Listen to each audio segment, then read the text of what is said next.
कौन है ये जो ये कह रहे हैं कि बांग्लादेश को पूर्ण शांति तभी मिलेगी जब भारत टुकड़ों में बंट जाएगा। जानेंगे इनके पिता बहुत खास रह चुके हैं और भारत के खिलाफ आखिरकार इतनी बड़ी बात बोल क्यों रहे हैं। और जहां एक तरफ ये सब कुछ चल रहा है, वहीं दूसरी तरफ अजीत डोभाल, अमित शाह बंद कमरे में काफी बड़ी मीटिंग कर रहे हैं। आखिर क्यों? जानेंगे जियोपॉलिटिक्स में क्या कुछ चल रहा है। हमेशा की तरह वर्ल्ड मिरर के इस एपिसोड में जानने को मिलेगा बहुत कुछ। आइए जानते हैं इन खबरों को विस्तार से। ये जो बांग्लादेश से कभी कभी आप ऐसी आवाजें सुनते हैं ना जो भारत के खिलाफ बोलते हैं, ये कोई नई बात नहीं है। बस अंतर क्या है? अंतर ये है कि आज की डेट में एक ऐसी सरकार बैठी हुई है जो भारत समर्थक नहीं है, तो ऐसी आवाजें ज्यादा तेज हो गई हैं। जब बांग्लादेश नहीं बना था और ये पूर्वी पाकिस्तान था, तब पाकिस्तान इस जगह का इस्तेमाल भारत के खिलाफ ही करता था। और ये जो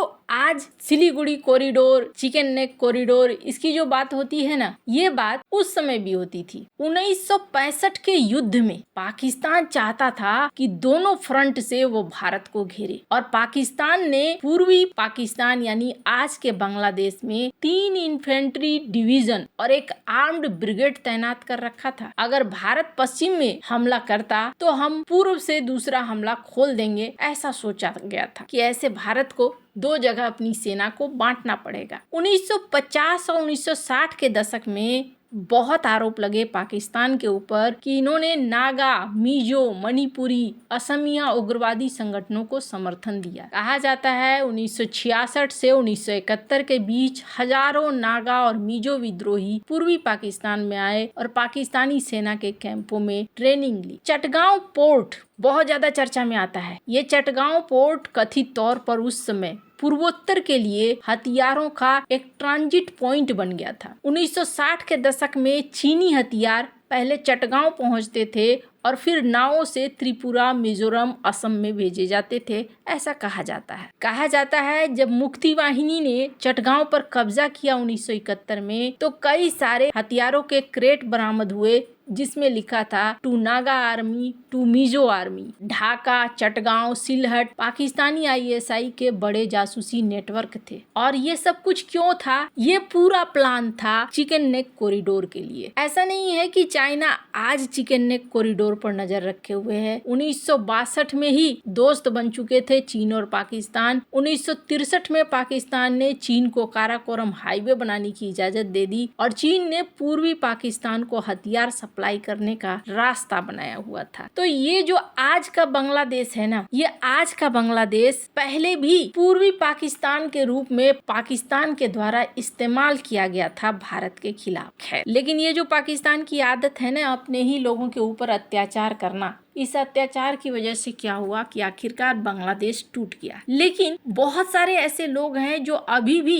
इस मानसिकता के हैं और यहीं पर टिके पड़े हैं। अभी अगर बांग्लादेश की बात करें तो बांग्लादेश में कुछ एक्शन ऐसे दिख रहे हैं जो भारत को लेकर बड़े प्लान को दिखा रहा है। जैसे तीस्ता प्रोजेक्ट, ये वो प्रोजेक्ट है जहाँ सिर्फ वाटर मैनेजमेंट ही नहीं, अब ये रणनीतिक तौर पर बहुत महत्वपूर्ण हो गया है। ये प्रोजेक्ट भारत के हाथ में आ रहा था, लेकिन जब यूनुस आए तो यूनुस ने इस प्रोजेक्ट को डिले किया और अब जाकर ये चीनी कंपनियों को दिया जा रहा है। तीस्ता प्रोजेक्ट में चाइना की कंपनियों के यहाँ आने का मतलब है यहाँ की बहुत सारी जानकारियाँ चाइना को मिलेंगी, भौगोलिक जानकारियाँ भी मिलेंगी, डेटा भी मिलेगा जो भारतीय हित में नहीं है। साथ ही तीस्ता प्रोजेक्ट मैनेजमेंट अगर चाइना की कंपनी करती है तो ये सिलीगुड़ी कॉरिडोर पर नजर रखेंगी। वही वाला काम जो 1962 से होता आया है, आज एक बार फिर से यहाँ एक्शन में दिख रहा है। खैर, अब इसी बीच एक स्टेटमेंट आई है, जो स्टेटमेंट इस वक्त मीडिया में बहुत ज्यादा डिस्कस की जा रही है और ये स्टेटमेंट बता रहा है कि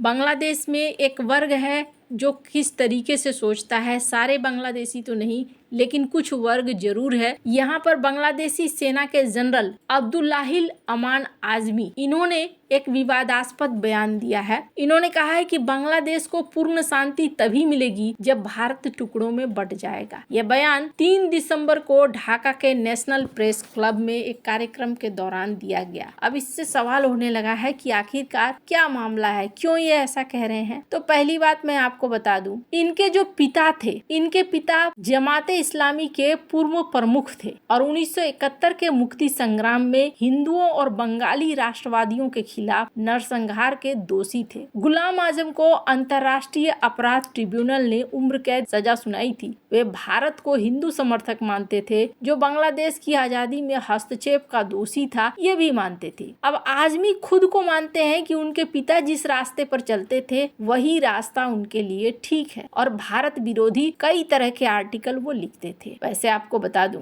इन्होंने भारत के ऊपर ये भी आरोप लगाया कि चटगांव हिल ट्रैक्स में भारत अक्सर परेशानियां खड़ी करता था 1975 से लेकर 1996 तक। अब जाहिर सी बात है, चटगांव के बारे में मैंने आपको बताया, एक जमाने में ये एक रास्ता बन गया था जिस रास्ते से भारत के पूर्वोत्तर के इलाकों में हथियार वगैरह को भेजा जाता था। ऐसे में भारत यहाँ एक्टिव तो जरूर रहेगा। अब अभी की बात करें तो बांग्लादेश में हालात बदल रहे हैं और ज्यादातर ऐसा बताया जा रहा है कि चुनाव को लेकर कुछ ऐसे बयान दिए जा रहे हैं ताकि ज्यादा से ज्यादा जमात को वोट भी मिले। पर हाँ, भारत को तोड़ना इतना आसान नहीं है और खास करके अभी जिस तरीके के लोग हैं ऐसे में तो असंभव है। इसका एक बड़ा एग्जाम्पल देखिए, देश भर के आईजी डीजीपी की पीएम मोदी, अमित शाह और अजीत डोभाल के साथ बंद कमरे में बैठक हो रही है। ये बैठक 28 नवंबर को शुरू हुई थी और कहा गया कि 30 नवंबर को पीएम मोदी के समापन संबोधन के साथ समाप्त हुई है, जिसमें एनएसए अजीत डोभाल, इंटेलिजेंस के डायरेक्टर, सीबीआई के डायरेक्टर और देश भर के डीजीपी, आईजी कुल 600 अधिकारी शामिल हुए थे। ये एक तरीके से बंद कमरे की बैठक थी जिसमें कहा गया कि आंतरिक सुरक्षा को लेकर बातचीत हुई है, जिसमें नक्सलवाद, ड्रग्स तस्करी, इसके अलावे सुरक्षित भारत का खाका तैयार हो रहा है। कोशिश की जा रही है कि इंटेलिजेंस की सटीकता बढ़े। दरअसल 1962 में भारत को इंटेलिजेंस की हार देखने को मिली थी क्योंकि भारत को सही सूचना सही समय पर नहीं मिल पाई थी और अगर मिली भी थी तो उसे काफी हल्के में लिया गया। लेकिन अभी जो लोग हैं ये हल्के में लेने वाले लोग नहीं हैं। पीएम मोदी और उनकी कैबिनेट में जो लोग इस वक्त हैं, खास तौर पर अजीत डोभाल की बात करें तो ये काफी मजे हुए खिलाड़ी है। अब इस बैठक में जाहिर तौर पर बैठक का एजेंडा दुनिया के सामने तो नहीं लाया गया, लेकिन एक चीज जरूर साफ हो गया कि कुछ तो बड़ा हो रहा है या कुछ बड़ा होने वाला है, जिसकी वजह से भारत हर तरीके से अपने आप को सुरक्षित कर रहा है। आने वाले समय में देखने को मिलेगा। आपको क्या लगता है, इन सब मामले में आपकी क्या राय है, कमेंट कर जरूर बताएं। जल्द मिलते हैं अगले वीडियो में नई खबर के साथ।